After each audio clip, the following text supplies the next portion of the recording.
All right, good morning, everybody, and welcome to the Understanding Violence podcast, where we try to understand the different types of violence in all different walks of life, so then that way we could mitigate violence and its devastating effects on families and lives all across the world.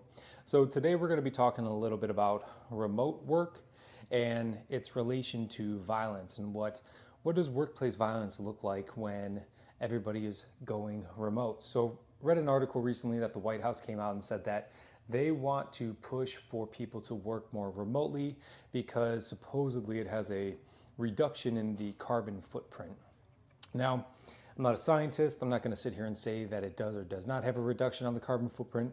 But what I will say is that governments usually do love to control people. And one of the best ways that they can control people is by keeping them in their home and disassociated from one another and basically just under their thumb. You look at Orwell's 1984, and when people were in their home, they were being watched by their TVs and programmed by their TVs, and the news, the media, everything is just all developed and surrounded by this propagated message that they want to push to you.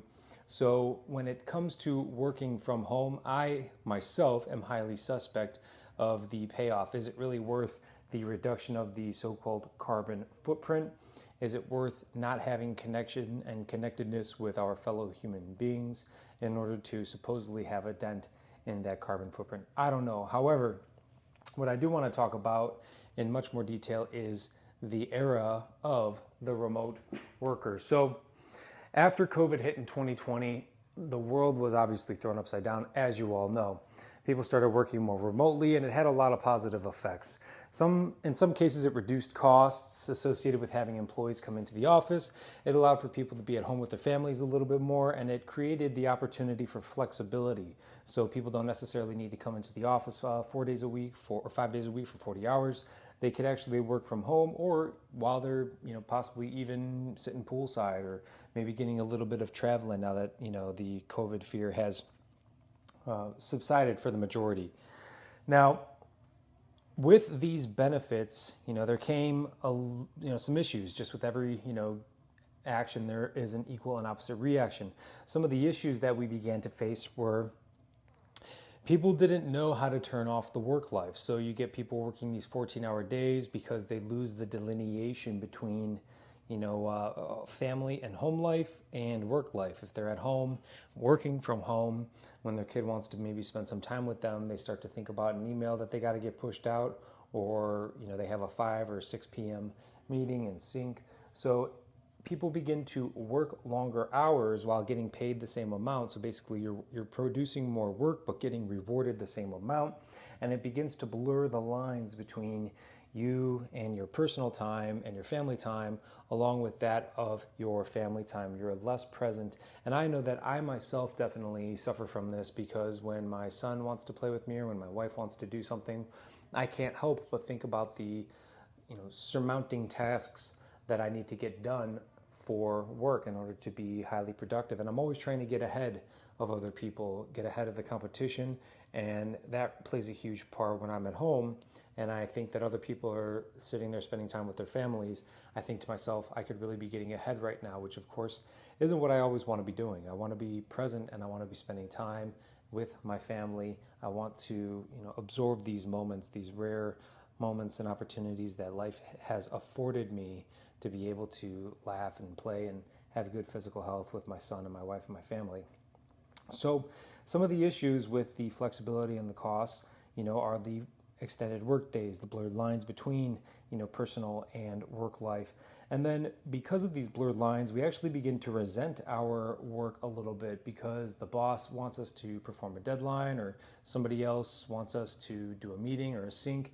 And so whenever we find ourselves getting pulled away from our rest and relaxation, we start to develop a little bit of animosity and resentment towards our job. On top of that, we also start to develop a little bit of resentment and animosity towards our family. Why? Because the kids are playing with the dog and the dog's barking, or the kids are being loud, or the wife has friends over, or the wife wants you to eat dinner, or the husband wants you to eat dinner. I just keep saying wife because that's, I'm talking about my life here and my experiences specifically. So we actually start to feel like we're getting pulled away from our job and away from our deadlines and away from the things that we need to get done in order to provide sustenance and income and livelihood for our families. And so what does that do? Is that actually begins to cause a sense of resentment towards our families. So now, since we're working from home, working remote, and we're being distracted from our personal life by work and these extended work hours with no extended or enhanced reward, and we're also being impacted by our family wanting to spend time with them, but we also feel as if though they're distracting us away from our work, which of course is the way that we provide sustenance and livelihood for them. So now we begin developing animosity towards both sides of the fence, our family and our life. And then if you're like me, you start to really just reflect and say, you know what, this is all my fault. I can't get enough done in a timely and efficient manner. So therefore, I start to develop resentment towards myself. Now, you may have heard me talk previously that when we find ourselves lacking from positive social engagement and interaction with other humans that we trust, there is a peptide in the brain that starts to get developed, something called tachykinin. And tachykinin has been found in a wide variety of studies all over the globe to have really significant and profoundly negative impacts on our brains and the way that and also our emotions, our emotional regulation, the way that we view the world around us.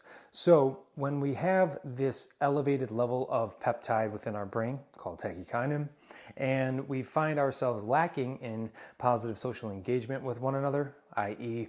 going to the workplace, going into meetings, dealing with people face to face, then it starts to actually elevate the levels of agitation and erraticism in terms of our behavior and our thought processes towards other human beings. So not only are we just going to be a little bit agitated towards our work for blurring the lines between home and work life, a little bit agitated towards our family, towards distracting us from getting enough done so we can provide for the family and be present within these family moments and engagements.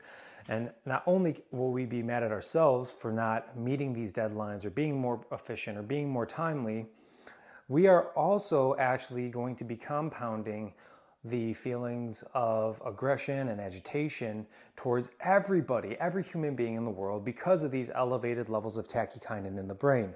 And again, this starts to really take effect when we are isolated from other human beings and have positive social interaction with other humans. And the way that we look at the virtual world is almost as if it's like a fake interaction, because the only way that we can reduce these levels of peptide in the brain is with in-person positive social interaction, when our body's chemicals are reacting to the energy and the chemicals of those around us in these social settings. Because remember, we as human beings are social creatures. We need to have positive social engagement and interaction with one another. Otherwise, we start to fall apart mentally. And one of the big reasons is because of this tachykinin peptide. In conjunction with the tachykinin, just to kind of repeat myself again, the agitation that we're feeling towards our family, work, and ourselves, that is the activation of the sympathetic nervous system. That fight or flight nervous system falls underneath the autonomous nervous system, the autonomic nervous system, not autonomous, autonomic nervous system. And so when we're walking around with this heightened state of alertness due to the sympathetic nervous system being kicked into gear due to the levels of agitation that we're feeling and the stress that we begin to feel due to not making deadlines, or the stress that we're feeling by missing the kids' baseball game, or the stress that we're feeling by arguing with a significant other because we're not present and we're not spending enough time with them, and the stress that we're under because we're being bothered by our family because we can't meet these deadlines and provide work and sustenance for our family and our livelihood, and the stress that we're feeling towards ourselves for not making these deadlines. This is revving up the levels of adrenaline and cortisol and agitation within the human body. Again, compounded with the peptide of tachykinin, now we really start to see erratic behavior and erratic thought processes that lead us to these unfounded and unjustified conclusions of blame and aggression and apprehension and resentment towards other people. So what could have started initially as like a little bit of justified resentment, if you will, due to the blurred lines from work and home life, this is now compounded into something far greater than that, which is the negative emotional regulatory effects of these peptides in the brain in conjunction with our natural frustrations. And the longer that this goes on, then the more frustrated we're going to become, then the more easily agitated we are, and so therefore the more likely we are to have violent outbursts. So how does this affect violence in our society? Well, when we talk about this tachykinin and aggression and agitation and the sympathetic nervous system, when we're going into the workplace, we begin to unjustly associate these feelings and these dysregulated emotions with the people that we happen to work with, our co-workers.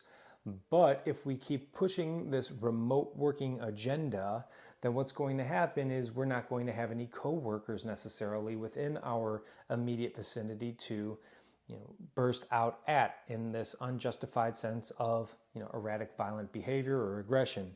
So what takes place is that we find ourselves being further isolated from other human beings because frankly we just don't want to be around other human beings at this point.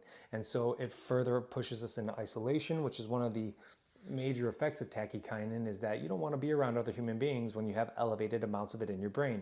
However, the only thing that will reduce these elevated amounts of tachykinin, aggression, and agitation is positive social interaction with other humans. And so it's like a negative self-feedback loop to where we keep pushing ourselves further in isolation, further into the home, further agitation with the family, the wife, the kids, the work, the husband, ourselves.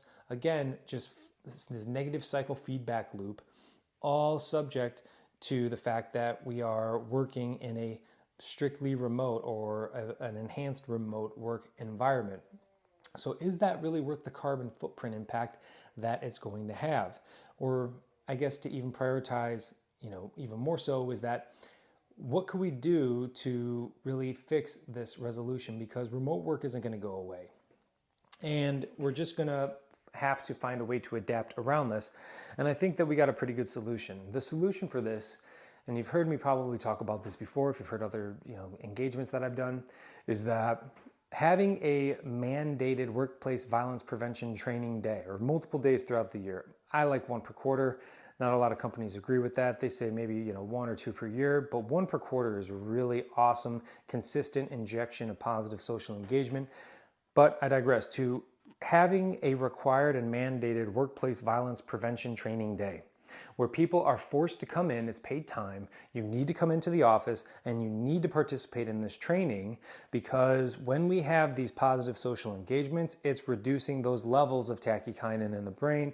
It's reducing the sympathetic nervous system response, because the training is centered around fun, leadership, communication building exercises. It's basically a field day from when you were a kid in school. We need to have these types of engagements at work to make work fun again, in order to reduce the likelihood of somebody behaving violently and erratically in the workplace. But let's get back to that just a moment here. How does somebody behave violently in the workplace when everybody is remote working? Well, that is when we start to see these acts of violent and aggressive behavior out in public. People just become more distrustful of one another. We start to see a rise and an elevation of the levels of agitation and aggressive violent behavior in the atmosphere, just within confined geographic regions, whether you're in a city or a suburb. In the rural area, maybe not so much, because in rural areas you're going to be dealing with more people who have to work in a social environment, so you're going to maybe get a little bit less. However, the atmospherics in general will have an effect on those people as well. So instead of going into the workplace and conducting an act of violence, what you're going to see are increased levels of violence within society. And we already have seen this. 2023, I think so far, has already been the largest number of active shooter incidents. I think that that's also largely in part to the fact that we're starting to really come up with a defined term of active shooter, which we never had across all government agencies and state agencies before. Everybody's basically had their own definition of an active shooter, and a lot of them still do have their own definition of an active shooter. But we're starting to see, it's starting to funnel down a little bit to kind of like, hey, if somebody's pissed off and they go into an area and they start shooting at everybody, that's considered an active shooter. Somebody with the intent to cause as much harm or inflict as much casualties or as many casualties as possible within a confined geographic region, that's an active shooter incident. Not necessarily, I don't like to define gang related shootings as active shooter incidents. I don't like to put a casualty number to it. Some places say 3 or more casualties, 4 or more casualties, but I like to think of it more as like the intent behind the purpose of the event taking place. Gang-related activity, I refuse to categorize that as a workplace violence or active shooter incident, because that's just gang activity, which I guess if that's your job, workplace violence. However, I digress. So we're going to see a rise in these types of incidents occurring. And like I said, I think that we already have in 2023. We're starting to see people shooting up random parties, shooting up random parades. Why are we doing this? Well, it's because we're pushing ourselves into a further isolated type of society where we don't have any more positive social interaction with other human beings anymore. And with these and when we further isolate ourselves, we have these elevated levels of peptide, specifically tachykinin, being produced in the brain. Increased amounts of tachykinin happen to elevate the sympathetic nervous system, that fight or flight response, and therefore it increases the levels of stress, cortisol, adrenaline, lowers the levels of oxytocin, which is the connectedness hormone that we have when we experience love and kindness and connection with one another. So it's leveling all of these, positive neurochemicals, and it's elevating all of the negative neurochemicals.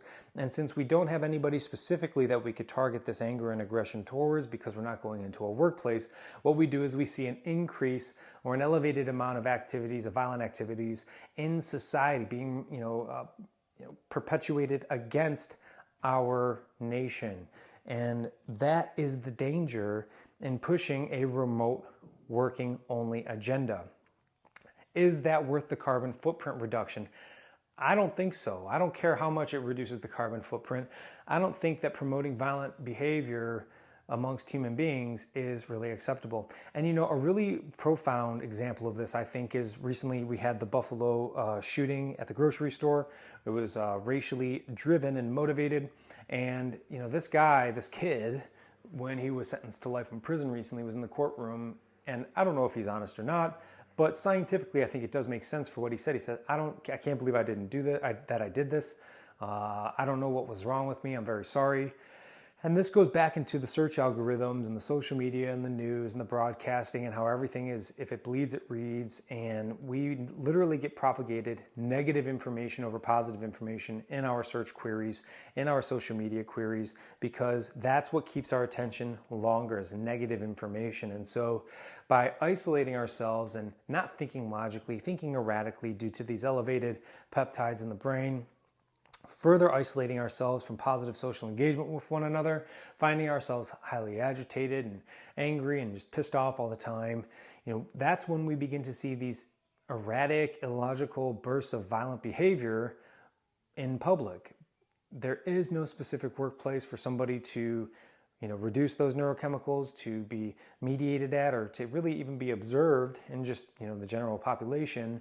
Or in the worst case scenario, if somebody was to perform a workplace violence incident, they don't have that anymore when they are stuck to remote working. Sure, they can go to a person's house, but that's a lot more difficult than just behaving erratically and not thinking things through and just going out in public and shooting a bunch of people. So how do we reduce that? Again, I dive back into the required violence prevention themed training. Now, violence prevention themed training doesn't need to be a bunch of statistics and a PowerPoint and talking about all the atrocities that have taken place, across our great nation. In fact, I think that it needs to be quite the opposite. It just needs to be something that's fun, positive, engaging, that builds skills. Because when we build skills and learn new things, we happen to develop more self-confidence. And with self-confidence comes self-love. And when we have self-love, then we're capable of exhibiting love and kindness to other people at a much greater rate, at a much greater rate and frequency. And so if we can elevate these levels of oxytocin and serotonin within the body, the neurochemicals associated with love and kindness and compassion and connectedness, then we're going to see a more polite society. And when we have a more polite society, it's much more difficult for us to commit atrocious violent acts against one another. I mean, when you look at social media and when that really took off versus the level of, public, violent killings in conjunction, I mean, they're basically synonymous. Why is that? Because we've provided a virtual, a synthetic version of social engagement with other human beings, but it doesn't have the same effects as actual engagement with other human beings, positive social engagement. And this isn't to say that people still won't argue. This isn't to say that violence won't still exist, because it's existed since the beginning of time. But what I am most particularly concerned about and focusing on is the relation between the workplace, the effects on the human condition, mentally and emotionally, most specifically the neuroscience behind that correlation, and then ultimately, its consequences on society in terms of violence. I want to see us reduce violence in society, and I think that the number one place we need to really be looking at is the work environment. When you go somewhere that pisses you off every day, when you're just living in an environment where you're isolated from human beings, when you're constantly just being stressed out because you're not meeting deadlines, you're blurring the separation between family and work and yourself, and then you start finding yourself agitated at everybody because you can't provide livelihood, that's going to ramp up that fight or flight response insanely high. And when we're living at that level of ramped up, insanely high sympathetic nervous system response constantly all day long, it's just bound to have negative consequences, not just for our own physical health, but for the health and the well-being of others around us in our environment. So these are things that I just want you to consider when you start hearing people talk about we need to go remote work, it reduces the carbon footprint. Who cares? Because the carbon footprint isn't going to matter at all if we just start killing each other in these massive swaths. And so as we further ourselves into the summer of 2023, I really want everybody to consider a couple of things. One is we're desperate for social engagement, positive social engagement. I think it was Ticketmaster said more tickets than ever have been sold out for this year. Events are selling out like crazy. So we want that engagement with other human beings. We're just social creatures naturally. In conjunction with that, we're coming out of this phase of isolation that we've never experienced before as mankind with this synthetic, media, social media, internet platform of positive engagement, which again, it's not real social engagement. And so therefore, we're going to continue to see these acts of violence in public because there's people out there right now who are planning these attacks, who are brainwashed and neurochemically driven with the disposition to do these types of things. And it's really important that we develop awareness and we develop preparedness, and then we start to really push this prevention agenda. And the number one place that we could do it is at the workplace, because it is where we get paid. It is where we could be forced to attend certain events. And once you have the right people running these events, if you have the right people running these events, because be careful, if you have some crappy idiot running these events, it's not going to do any good for your people. But when you have the right people running the right courses and the right programs for your people, then it's going to be an awesome time, and it will reduce the likelihood of violence. It will mitigate the likelihood of violence within your team, within your workforce, not just within your specific workplace. So although I do see a lot of benefits into expanding out into the remote work atmosphere, you could travel and work, you don't have to come in for 5 days a week and work, I do think that it is absolutely imperative that we have these fun and positively engaging team communication, leadership building exercises with a violence prevention theme, cultural appreciation theme, livelihood appreciation theme running through it, so that we could raise those levels of oxytocin and serotonin, the connectedness and kindness, the love hormones, and reduce the negative ones, cool off our sympathetic nervous system so that we could actually be more open-minded, more open-hearted, think more creatively, and not want to behave erratically, aggressively, and violently towards our fellow human beings. All right, everybody, that is it for today. I just want you all to consider a few of these things. Is remote work really worth it in your organization and institution? And if it is, what are you doing to encourage positive social in-person engagement with one another? Not virtual happy hour, but actual positive social skill development within your team, your organization, so that you are enhancing their life skills, you're enhancing the quality of their confidence in their life, and that you're bringing people together to reduce violent outbreaks within our society. All right, everyone, take care, stay safe, and always be kind. Check in on your fellow humans, and I hope you all have a great day. Take care.